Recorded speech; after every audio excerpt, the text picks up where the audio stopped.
नमस्कार प्यारे छात्रों। आज हम कक्षा छठी की हिंदी पाठ्य पुस्तक वसंत भाग 1 के पाठ संसार पुस्तक है के विषय में पढ़ेंगे, जिसके लेखक हैं प्रेमचंद। यह एक अनुदित पत्र है जो कि पंडित जवाहरलाल नेहरू द्वारा लिखा गया था और प्रेमचंद जी ने इसका अनुवाद किया। यह पत्र पिता का एक पत्र है जो कि उन्होंने अपनी पुत्री के नाम लिखा। उनकी पुत्री थी इंदिरा गांधी और वे उनसे दूर रहती थी क्योंकि पंडित जवाहरलाल नेहरू देश के कार्यों के लिए इधर हर प्रदेश अलग अलग देशों में जाते रहते थे। इस कारण वे अपने अनुभवों को अपनी पुत्री के साथ बांटना चाहते थे, तो उन्होंने पत्रों के माध्यम से अपने अनुभवों को अपनी पुत्री के साथ बांटा। यह पाठ पंडित जवाहरलाल नेहरू द्वारा अपनी पुत्री को लिखा गया एक पत्र है। वे इस पत्र के माध्यम से दुनिया और छोटे देशों के बारे में अपनी पुत्री को बताना चाहते थे। नेहरू जी इलाहाबाद में थे और उनकी 10 वर्षीय पुत्री इंदिरा गांधी मसूरी में थी। वे पत्रों द्वारा अपनी बेटी को दुनिया की जानकारी देना चाहते थे। इसका अर्थ यह है कि जब हम लोग कहीं दूर रहते हैं और अपनी बातों को, अपने अनुभवों को जब बांटना चाहते हैं, तो उसका एक माध्यम उन्होंने पत्रों को चुना। तो जवाहरलाल नेहरू ने भी पत्रों के माध्यम से इंदिरा गांधी को अपने अनुभवों के साथ साझा किया। जब तुम मेरे साथ रहती हो तो अक्सर मुझसे बहुत सी बातें पूछा करती हो और मैं उनका जवाब देने की कोशिश करता हूँ, लेकिन अब जब तुम मसूरी में हो और मैं इलाहाबाद में, तो हम दोनों उस तरह बातचीत नहीं कर सकते। इसलिए मैंने इरादा किया है कि कभी कभी तुम्हें इस दुनिया की और उन छोटे बड़े देशों की जो इस दुनिया में है छोटी छोटी कथाएं लिखा करूं। तुमने हिंदुस्तान और इंग्लैंड का कुछ हाल इतिहास में पढ़ा है, लेकिन इंग्लैंड केवल एक छोटा सा टापू है और हिंदुस्तान, जो एक बहुत बड़ा देश है, फिर भी दुनिया का एक छोटा सा हिस्सा है। अगर तुम्हें इस दुनिया का कुछ हाल जानने का शौक है, तो तुम्हें सब देशों का और उन सब जातियों का जो इसमें बसी हुई है ध्यान रखना पड़ेगा, और केवल उस एक छोटे से देश का नहीं जिसमें तुम पैदा हुई हो। अर्थात नेहरू जी ये समझाना चाहते हैं कि मैं इतने देशों में घूम रहा हूँ और तुम जहाँ पर रहती हो उसके आधार पर तुम केवल अपने आसपास की चीज़ों के बारे में ही जानती हो, लेकिन अगर तुम्हें पूरे हिंदुस्तान और इंग्लैंड का कुछ हाल जानना है तो उसके लिए तुम्हें किताबें पढ़नी पड़ेंगी और उसके लिए तुम्हें देश दुनिया का हाल जानना पड़ेगा। इसका अर्थ ये हुआ बच्चों कि अगर हम अपने आसपास के माहौल के साथ जीना चाहते हैं या हमें जानकारी प्राप्त करना चाहते हैं, तो हमें किताबों को पढ़ना पड़ेगा, अपने आसपास के माहौल को जानना पड़ेगा, अपने पर्यावरण की जानकारी प्राप्त करनी पड़ेगी। यानी कि हम ऐसे शौक होने चाहिए ताकि हम आसपास के माहौल के साथ अपने आप को ढाल सकें, चीज़ों को जान सकें, पहचान सकें। मुझे मालूम है कि इन छोटे छोटे खतों में बहुत थोड़ी सी बातें ही बतला सकता हूँ, लेकिन मुझे आशा है कि इन थोड़ी सी बातों को भी तुम शौक से पढ़ोगी कि दुनिया एक है और दूसरे लोग जो इसमें आबाद हैं हमारे भाई बहन हैं। तो वो यही बताना चाहते हैं कि हम सब एक हैं, हमें किसी से अलग होकर नहीं रहना है, हम सब भाई बहन हैं और हमें इतनी बड़ी दुनिया में सबके साथ मिलकर रहना है। जब तुम बड़ी हो जाओगी तो तुम दुनिया और उसके आदमियों का हाल मोटी मोटी किताबों में पढ़ोगी। उसमें तुम्हें जितना आनंद मिलेगा उतना किसी कहानी या उपन्यास में भी ना मिला होगा।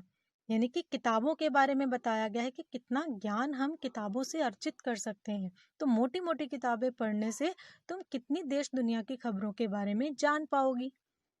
यह तो तुम जानती ही हो कि यह धरती लाखों करोड़ों वर्ष पुरानी है और बहुत दिनों तक इसमें कोई आदमी न था। आदमियों के पहले सिर्फ जानवर थे और जानवरों से पहले एक ऐसा समय था जब इस धरती पर कोई जानदार चीज नहीं थी। आज जब यह दुनिया हर तरह के जानवरों और आदमियों से भरी हुई है, उस जमाने का ख्याल करना भी मुश्किल है जब यहाँ कुछ था। अर्थात जवाहरलाल नेहरू जी कहते हैं कि आज हम लोग जहाँ पर रह रहे हैं, तो आज के समय को देखा जाए तो इससे पहले कुछ भी नहीं था, ना आदमी थे ना जानवर थे, यहाँ एक वीरान जमीन थी। और आज जैसे जैसे समय बीतता गया, यहाँ पर जानवर भी हुए, आदमी भी हुए, तो हर तरफ जमाने का बहुत कुछ आ गया यहाँ पर। लेकिन खुशी की बात है कि उस पुराने जमाने की लिखी हुई किताबें ना होने पर भी कुछ ऐसी चीजें हैं जिनसे हमें उतनी ही बातें मालूम होती हैं जितनी किसी किताब से होती। ये पहाड़, समुद्र, सितारे, नदियाँ, जंगल, जानवरों की पुरानी हड्डियाँ और इसी तरह की और भी कितनी ही चीजें हैं जिनसे हमें दुनिया का पुराना हाल मालूम हो सकता है। मगर हाल जानने का असली तरीका यह नहीं है कि हम केवल दूसरों की लिखी हुई किताबें पढ़ लें, बल्कि खुद संसार रूपी पुस्तक को पढ़ो। देखिए, यहाँ पर पाठ का नाम आ गया ना, संसार रूपी पुस्तक, यानी कि संसार एक पुस्तक है। तो हमें इसी से समझना चाहिए कि पूरी संसार ही एक किताब है, कि हमें अगर किसी को जानना है तो हमें अपने आसपास से चीज़ों को शुरू करना पड़ेगा। पढ़ने के लिए बहुत कुछ है। हमें अपनी प्रकृति को पढ़ना चाहिए, इस संसार को पढ़ने की कोशिश करनी चाहिए। यही चीज़ यहाँ पर जवाहरलाल नेहरू जी भी समझा रहे हैं। वे कहते हैं आगे, मुझे आशा है कि पत्थरों और पहाड़ों को पढ़कर तुम थोड़े ही दिनों में उनका हाल जानना सीख जाओगी। यहाँ देखिए, वो लोग पत्थरों और पहाड़ों को जानने के बारे में बात करते हैं।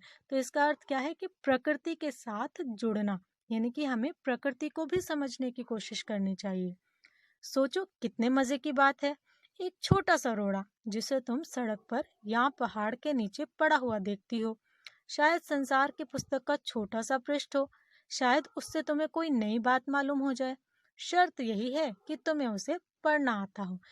इसका मतलब ये है बच्चों, कि अगर हम लोग अपने आसपास की चीज़ों को देखेंगे तो हमें उनमें भी कई तरह के रहस्य जानने को मिलेंगे।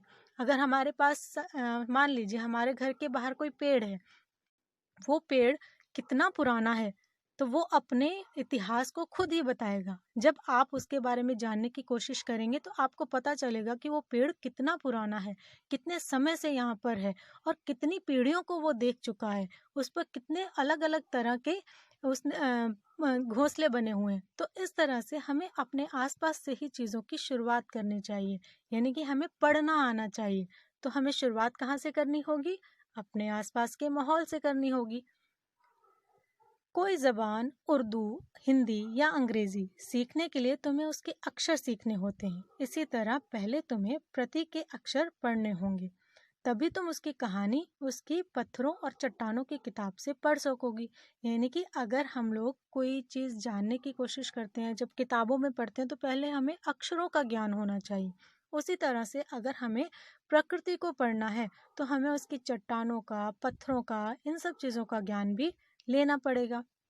शायद अब भी तुम उसे थोड़ा थोड़ा पढ़ना जानती हो। जब तुम कोई छोटा सा गोल चमकीला रोड़ा देखती हो, देखिए यहाँ पर उदाहरण देकर जवाहरलाल नेहरू समझाते हैं कि जैसे अगर हमने कोई छोटा सा गोल चमकीला रोड़ा देखा, और तो क्या वह तुम्हें कुछ नहीं बतलाता?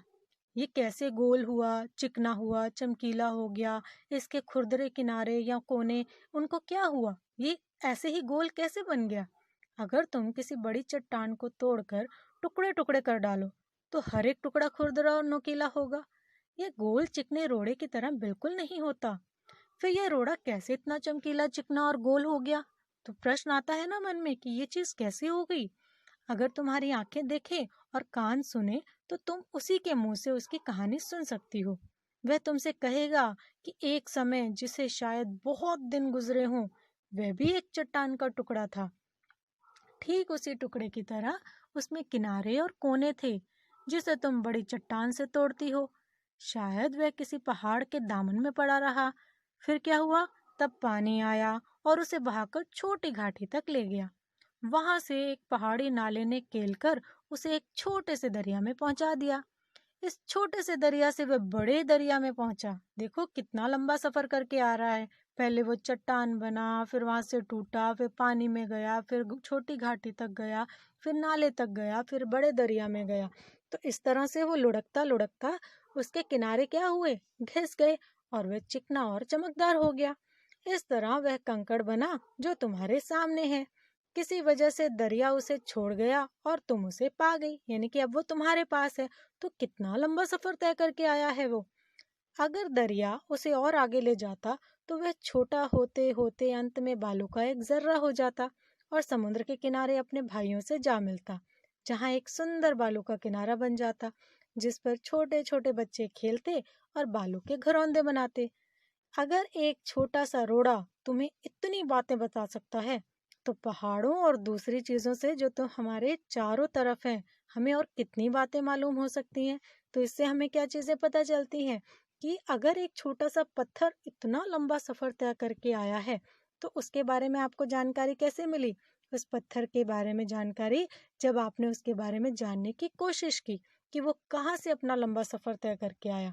तो इसीलिए वो कहते हैं कि हमें कोशिश करनी चाहिए कि किस प्रकार ये पत्थर अपना पूरा जीवन कैसे व्यतीत कर रहा है।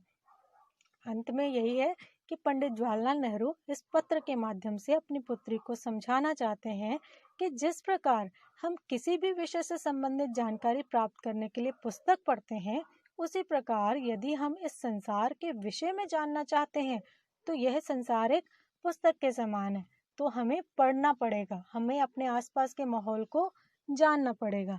जैसे उदाहरण उन्होंने क्या लिया कि कोई भी पत्थर, पेड़, नदी इत्यादि स्वयं अपनी कहानी या अपना इतिहास बताते हैं, लेकिन इसके लिए ज़रूरी क्या है कि हम उसे पढ़ें, हमें उसको पढ़ने का तरीका मालूम हो। प्रकृति की हर वस्तु को हम एक पुस्तक की भांति पढ़ सकते हैं।